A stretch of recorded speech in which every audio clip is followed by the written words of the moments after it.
Here's information about chapter 12 in our textbook, which deals with the leading tone seventh chords.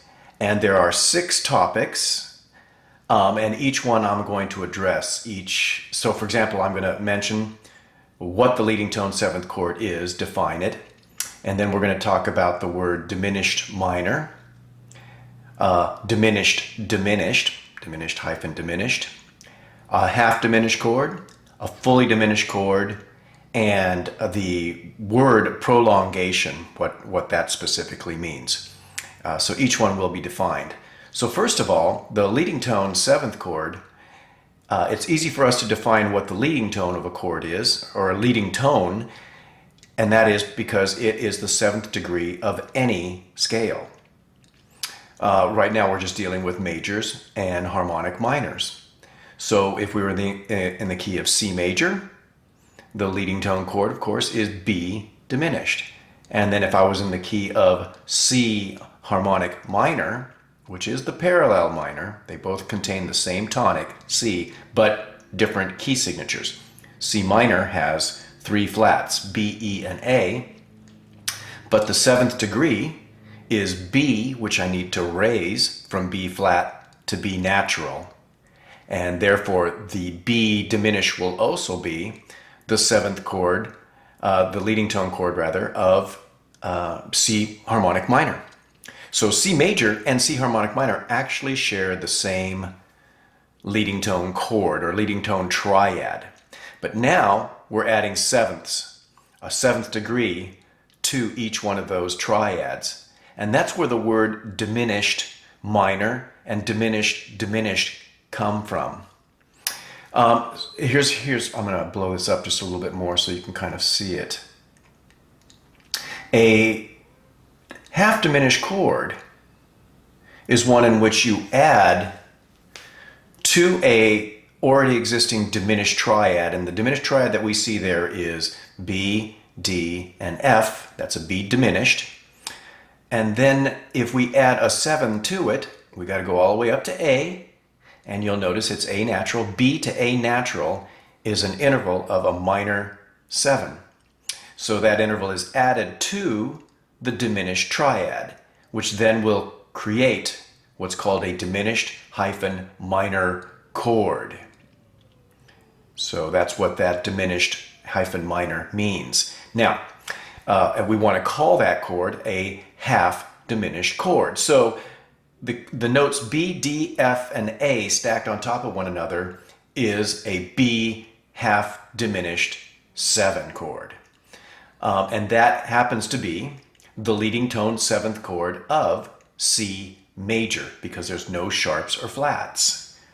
Then if we go over to a fully diminished chord, that is what we call a diminished hyphen diminished type of chord configuration. So that means it's diminished triad. The first word diminished is always referring to the triad. The second one is just the interval of the 7th. So we have a diminished triad, same thing, B, D, and F. And then we add a diminished 7. And so a diminished 7 is 1/2 step lower than the interval of a minor 7.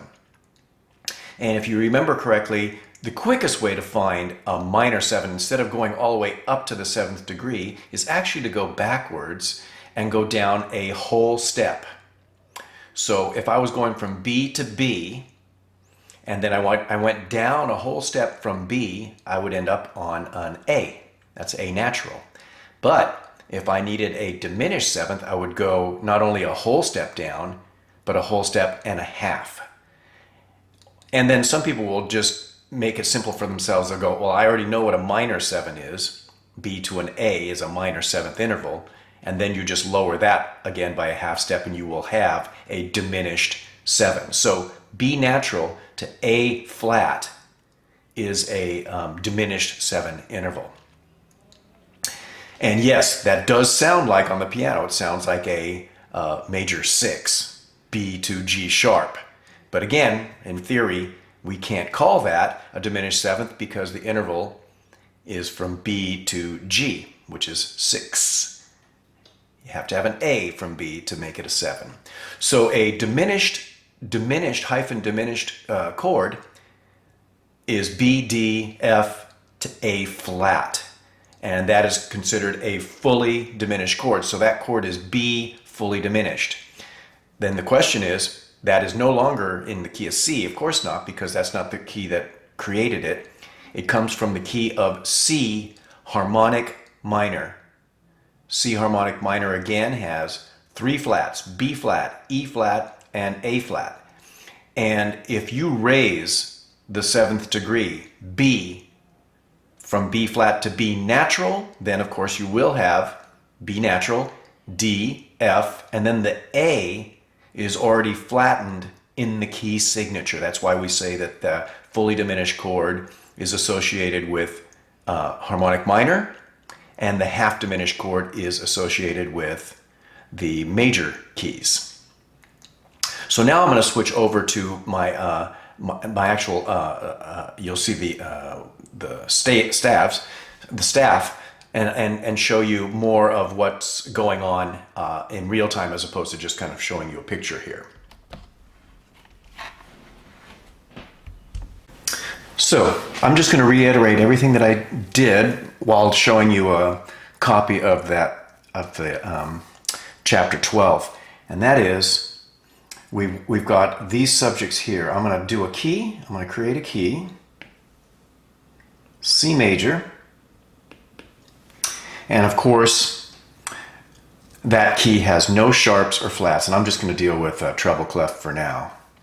Again, if I want the leading tone, which we know to be that as a triad, the leading tone of C major is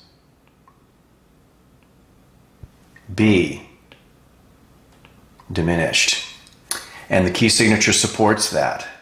Now we're going to create a leading tone 7th chord. Now what's important is, you'll notice I'm putting a slash through that degree sign, and that's important to illustrate what a half diminished chord is. So you must put a slash through a degree sign in order for it to be called half diminished, and that's the chord that has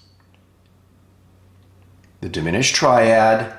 Then we add a 7 note to it, and the interval of B to A natural is a minor 7. So if I put it as a pop chord symbol, same thing. You put a slash through it. It looks the same as what you would see in the Roman numeral. So if I were to designate what kind of chord the first chord is, it would just be a diminished triad. If I were to designate what the second chord is, it's a half diminished chord is what we call it, but we also use this designation, Benward does, DM, which means diminished triad with a minor 7 interval. So remember that a minor 7th, easiest way to discover it, I feel, is to go up to an octave, which you know is a perfect 8, and then go down a whole step or 2 half steps down, perfect octave here. That will create the interval of a minor 7. And so let me illustrate that just with another tonic note, because I know that I'm always using this B here because it is convenient. Now, I'm going to do this. I'm going to do an interval, same thing. Let's take it from G. And what we're trying to discover is an interval of a minor 7th above G. So we know that the octave, perfect octave, would be G. What is a whole step below G? That would be F natural. That's a minor 7. Again, let's pick another note. Let's make it tough. We're going to make it F sharp here. So I'm going to take the note F sharp. The octave, of course, is F sharp. perfect octave. F sharp now down a whole step is E natural. That's a minor 7. So a minor 7 above F sharp is E natural. So since I happen to be using that F sharp, let's go backwards and create a chord based on the note F sharp. So that means we've got to think of it being a leading tone. And a leading tone is always the 7th degree of a major and harmonic minor, but half diminished chords come only from major keys. That's what would create the leading tone chord. So what is F sharp the leading tone of in a major key? That would be the question. And the answer would be F sharp is the 7th degree of G major. So I'm going to create a half diminished chord in the key of G major. So here's G major. Put the key signature down. Note that it is that key. I write my chord in Roman numerals. And I start on the 7th degree. That note is F sharp. If I write the chord, my key signature will give me F sharp because, right, the key signature has an F sharp in it. That's an F sharp. Then we have A natural, C natural, and E natural. Remember that E is a minor 7th and it's naturally produced in that major scale. It's already done for you. This chord is complete. That is an F sharp half diminished 7. Without you having to do anything because the key signature produced it. If you have a key signature in place, your leading tone 7th chord will already have all the accidentals that it needs. You will not have to add anything to it. You just have to know which note to start on. So let me take an example. Let's do the key of B flat. 2 flats. B flat. B flat and E flat. Key of B flat major. Let's find the leading tone 7th chord. So the leading tone of B flat is A natural. So once I start there, I already know that all these notes stacked up will create the chord I'm looking for, A half diminished. So then we look at the notes and see what we've got. We've got A natural, that's what it is in the key, C natural also, E flat, which then creates a diminished 5th like I need, and then A to G natural is a minor 7. So that chord is naturally produced in this major key and will always consistently be a half diminished chord if you use the key signature of a major key. All right, so next I'd like to talk about the fully diminished chord. And really the only difference between a fully diminished chord and a half diminished chord is the 7th itself. Okay, so let me go ahead and erase all this and go into fully diminished. Now I'm going to approach it the same way. I'm going to use a key that doesn't have any sharps or flats. So instead of using B, I'm going to use, well, yeah, maybe I should consistently stay with the C. This here, we're going to go with the parallel. That might make it easier. What is the key signature of C minor? It is 3 flats. If I create a fully diminished chord, my notes will be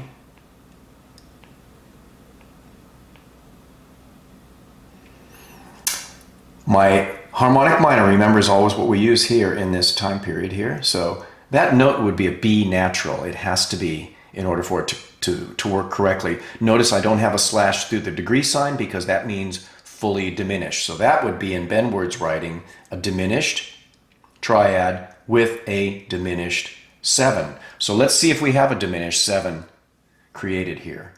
B natural to A flat, because that's what that note is. It's a B natural to an A flat, is a diminished 7 interval. If I have that, then I've got a fully diminished chord. I'm going to write it with accidentals here. B, D, F, A flat is B, fully diminished. So the key signature, you can see, does produce a fully diminished chord, but the issue is you've got to make sure you raise the 7th degree, and that will always require an accidental. You must have an accidental because it's not actually in the key signature. Then the rest of the chord will be taken care of by the key signature itself. So the only thing you have to change is actually the root, because that's the leading tone note that you have to change in harmonic minor, the 7th degree. Okay, so let's try that in a couple of different keys to see if that actually works for us. So you know that how to create the chords, and maybe let me reiterate. A fully diminished chord. Here's a that's a B diminished triad. I'll write it on both ends here.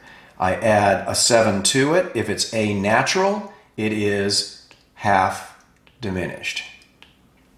If I add an A and I make it A flat, it would become B fully diminished. So those come from two different keys. B half diminished comes from C major. B fully diminished comes from C minor. Okay? Those are aspects that you want to really get good in your mind, so that you can put these two categories together and separately. Major is half diminished, harmonic minor is fully diminished. All right, I want to use some of these key signatures now. So let's say we're in a major key. I'm going to pick, how about D major? D major. I'm going to do the 7 chord, the leading tone 7th chord of D major. What is the 7th degree of D major? It is C sharp. So then, if I write those notes, my chord is already finished. It's C sharp, E natural, G natural, and B natural. The key signature has taken care of that chord without me doing any accidentals. Now, I'm going to go to D harmonic minor. Notice I always use these parallel minors, and parallel means same tonic note. They will have a different key signature. So D harmonic minor has a key signature of 1 flat, right? Because D minor is relative to F. So then, will I still have the same starting note? Yes, I will. It will be a C, and then what I have to do is raise that C to C sharp.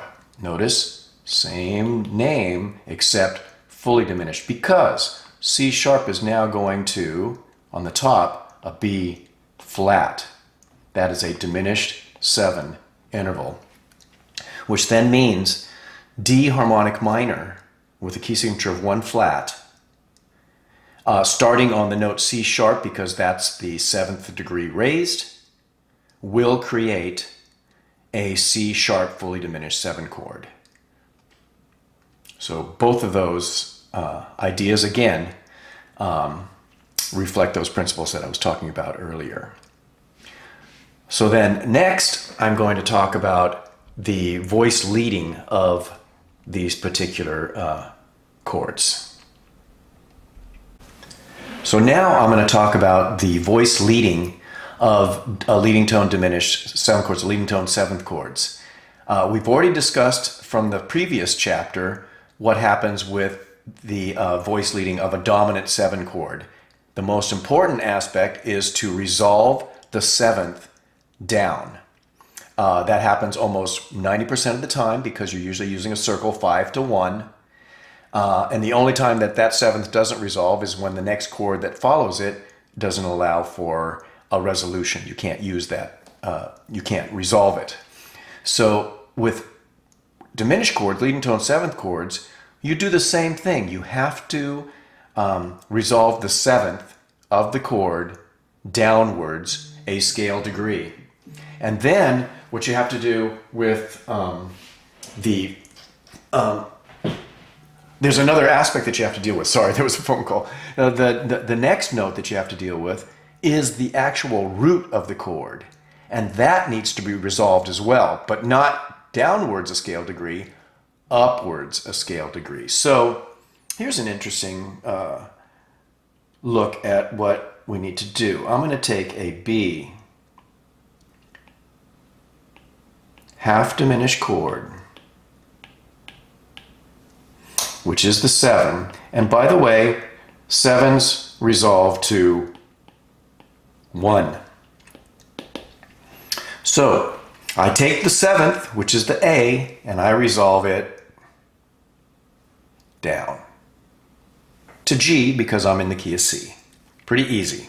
Then I take the root, which is something that we weren't doing in the other chord, the dominant 7 chord, although sometimes it would work, is to take this note here, the root B, and go up a scale degree to C.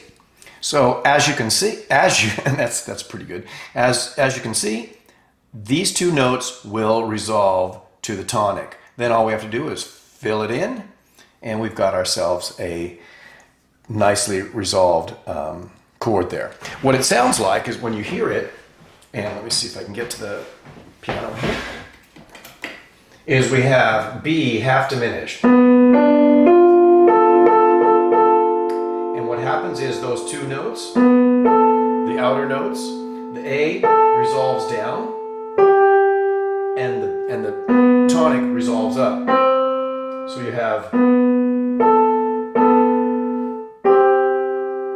and then we fill it in. So we have,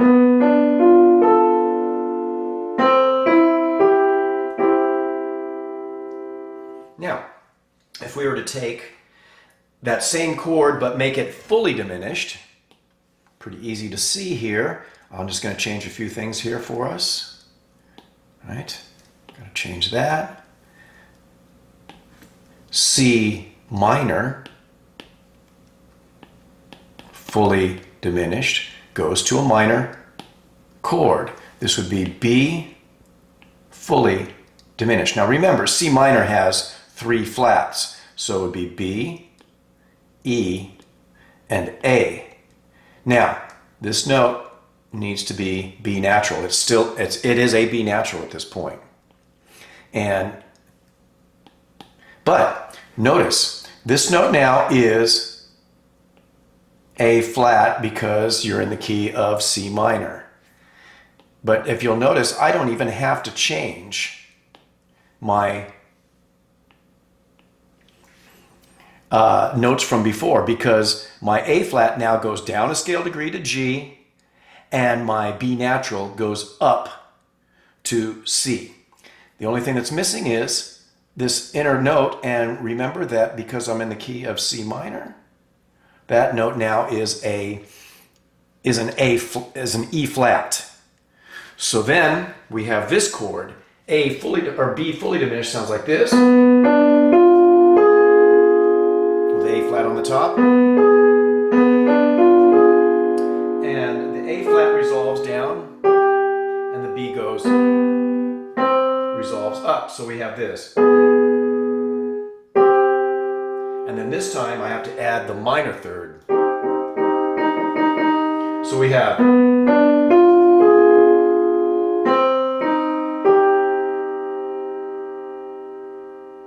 so the leading tone chord resolves to 1.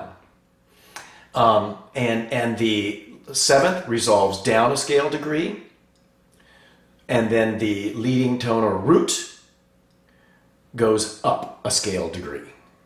And that's how you handle doing voice leading for those two combinations, fully diminished and half diminished. Now, we're going to take and expand this so that we can see the chords in 4 voices, because that's what we're going to be dealing with. So now I'm going to write one of these chords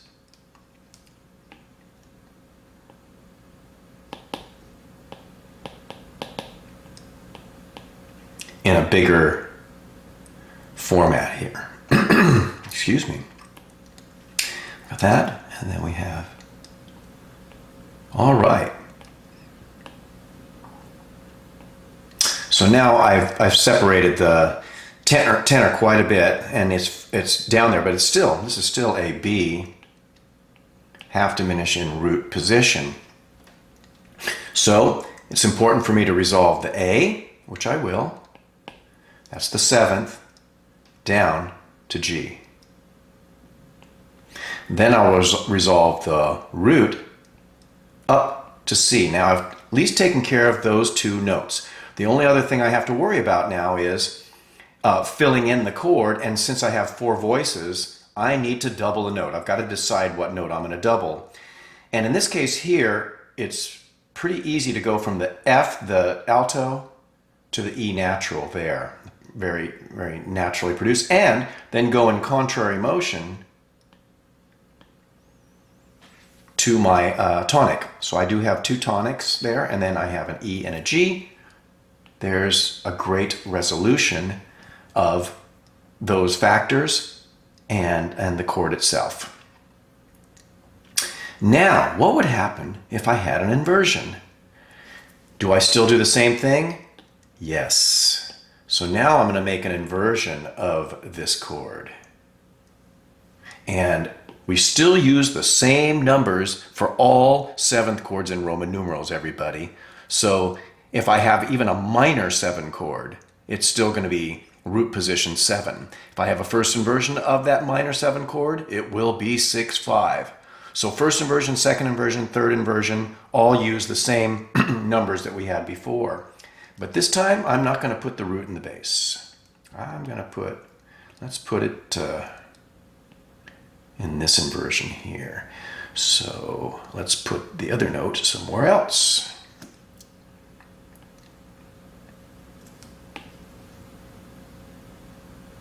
There we go. Now, that is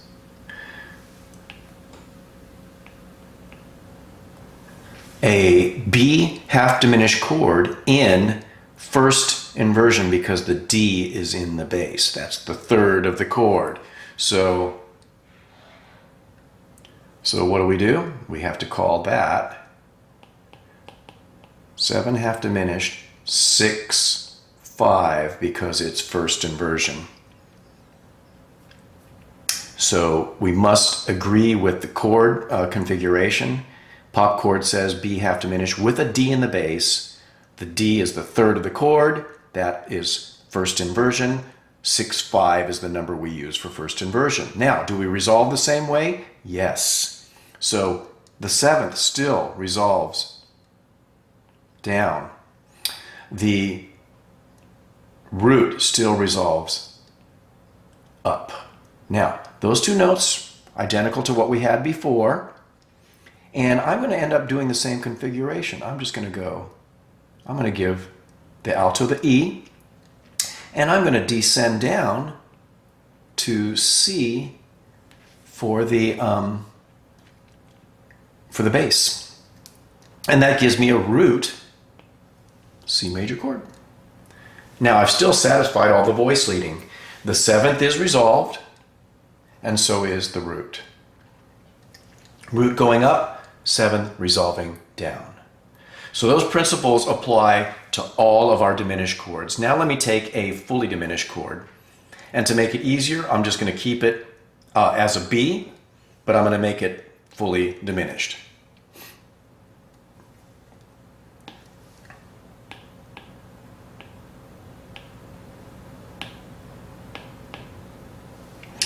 If I had a fully diminished chord, I would be in C harmonic minor.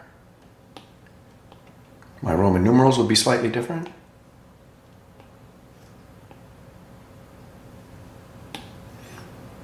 it would be with a fully diminished symbol, but still 6/5 because I'm using the D in the bass. This note now would be A flat. That would be the 7th. Does it still resolve down? Yes. Does the root B natural still resolve up? Yes. This note now would be, though, E flat because I'm resolving it to C minor. If we had a key signature intact, it would look like this. You wouldn't see those accidentals, with one exception, the accidental that is used on the tonic note. So here we go, right?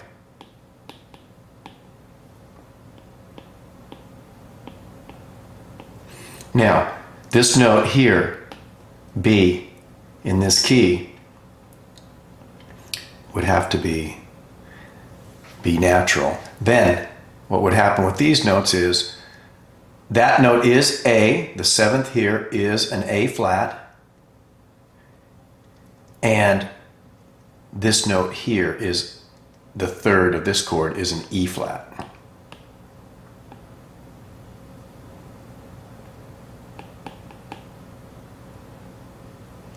Because of the key signature. Same resolution though. So that's what it would look like if we were putting a key signature in place and we were voice leading all the notes where they're supposed to go. So do remember this principle, and I'm going to write it.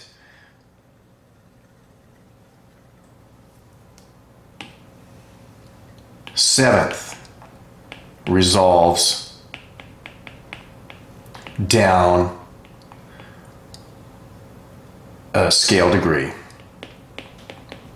meaning whatever the key signature is will tell you what you're supposed to do. The root resolves up a scale degree.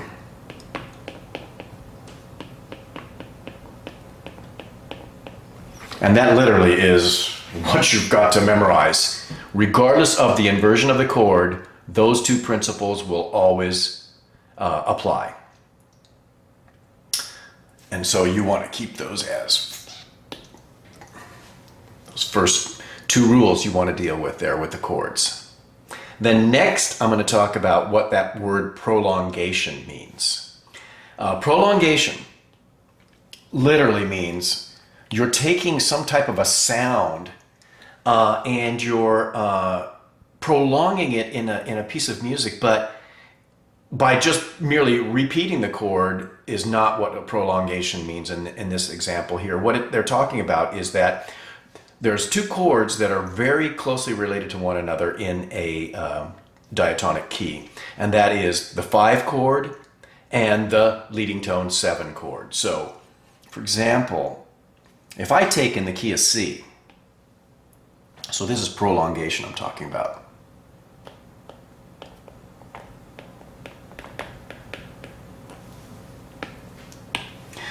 Key of C.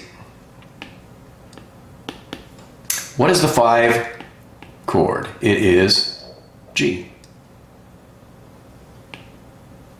Okay? What is the 7 chord? It is B diminished. So notice right now you've got a couple of notes that are the same. Now, which would be B and D. Now you take and make that dominant a dominant 7 chord, and you will see they share 3 of the same notes. 3 of the same notes. So in essence what that means is when you play those two chords kind of back to back, here's G dominant 7 and B half diminished, sometimes it sounds to our ears that we're just making an extension of the chord. It's not really changing too much. And so, for example, I could be playing that dominant 7 chord here like this with these notes, and and then jumping up and back down. And I'm just using root positions. It really doesn't sound like it's changing very much. And so oftentimes composers will take the 5 chord and then follow it with a 7, then follow it again with a 5. I'm going to make this, put those symbols correctly. And that is considered a prolongation of the dominant sound. You hear this quite often when you're using a fully diminished too. That's kind of where you hear it a lot. Beethoven, a lot of these composers will do this. I'm going to take an A flat here to make it a little bit of a stronger effect. B fully diminished 7 with an A flat in it.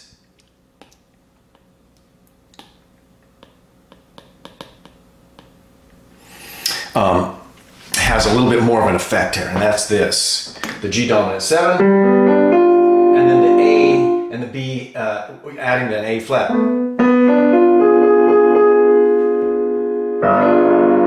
if I'm doing this, I'm going like this. Dominant 7, and then I add the and I still have that G down at the bottom because it's making it sound like you're still playing the G dominant 7 chord. And sometimes what jazz musicians would just say is, oh, well, that's just a G flat 9 chord. It's a G7 flat 9 because the A flat ends up being the 9th of the chord. You're just adding one more element.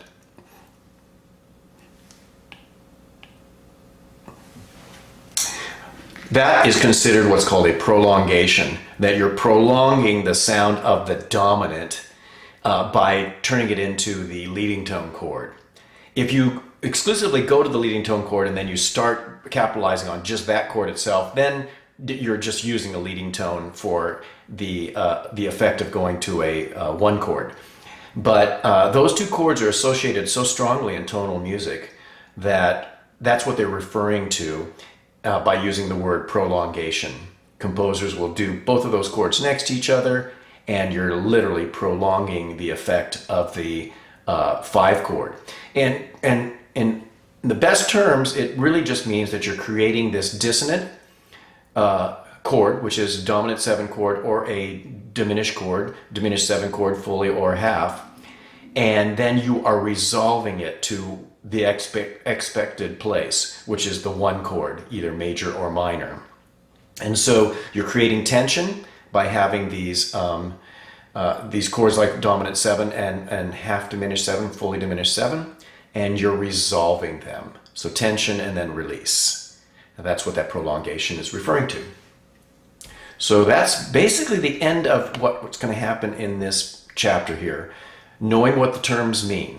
And the terms are half diminished is DM. Fully diminished is DD. The leading tone 7 chord is the leading tone triad with a 7 added.